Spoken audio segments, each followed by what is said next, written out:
Γεια σας παιδιά, είμαι ο Βαγγέλης Μινάς και στο σημερινό βίντεο θα δούμε ένα συγκριτικό ταχύτητας ανάμεσα στο Pocophone F1 και το Xiaomi Mi 9.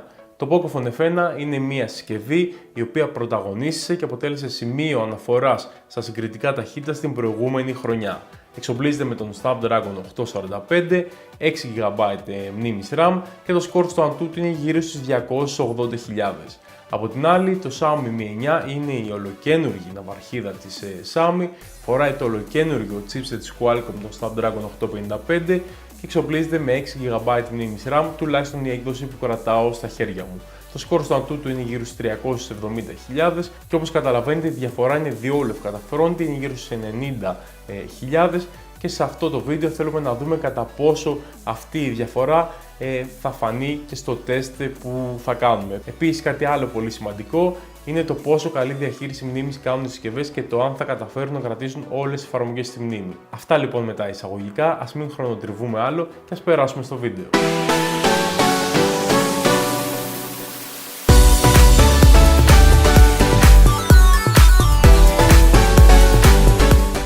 Ας ξεκινήσουμε το τεστ ταχύτητας.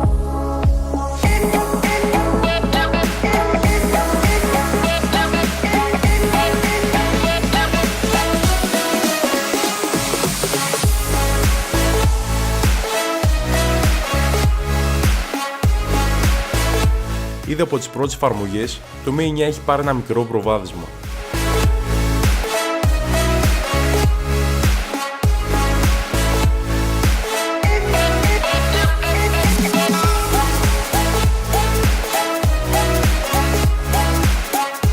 Το Mi 9 μόλις τελείωσε τον πρώτο γύρο, ενώ το Pocophone έχει μείνει λίγο πίσω.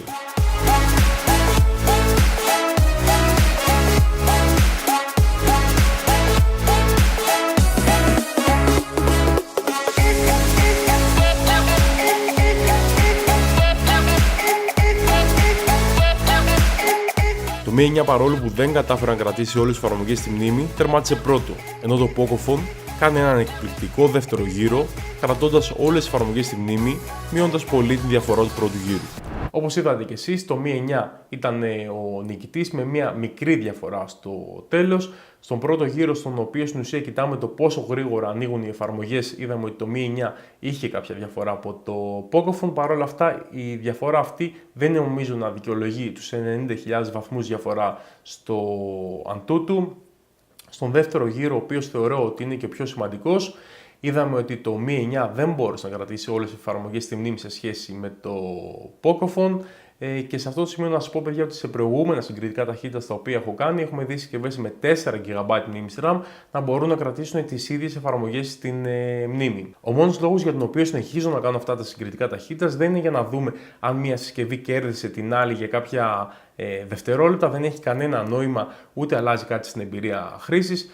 Μάλιστα, διαφορές από γενιά σε γενιά πλέον είναι πάρα πολύ μικρές. Μεγαλύτερη διαφορά θα κάνει η ταχύτητα των δεδομένων που έχετε στο κινητό σας ή η ταχύτητα της γραμμής του ίντερνετ στο σπίτι σας παρά η διαφορά από γενιά σε γενιά. Ειλικρινά αυτή είναι η άποψή μου. Ο λόγος λοιπόν που κάνω αυτά τα τεστ είναι να δω κατά πόσο γίνεται καλή δουλειά στην διαχείριση της μνήμης και ένας άλλος λόγος είναι ότι στο παρελθόν έχουμε δει συσκευές οι οποίες έχουν ακριβώς τα ίδια τεχνικά χαρακτηριστικά τόσο από RAM όσο και από chipset να έχουν πάρα πολύ μεγάλη απόκληση στις επιδόσεις. Αυτά λοιπόν από μένα, ελπίζω να σας άρεσε το βίντεό μου. Στην περιγραφή θα βρείτε link για να αγοράσετε αυτές τις συσκευές αν θέλετε να στηρίξετε το κανάλι μου. Επίσης αν θέλετε να μην χάνετε πολύ καλές και αξιόλογες προσφορές αλλά να λαμβάνετε ειδοποίηση κάθε φορά που τρέχει μια τέτοια προσφορά, μπορείτε να κάνετε και εγγραφή στο κανάλι μας στο Telegram. Αυτά λοιπόν από μένα, τα λέμε στο επόμενο βίντεο. Γεια σας!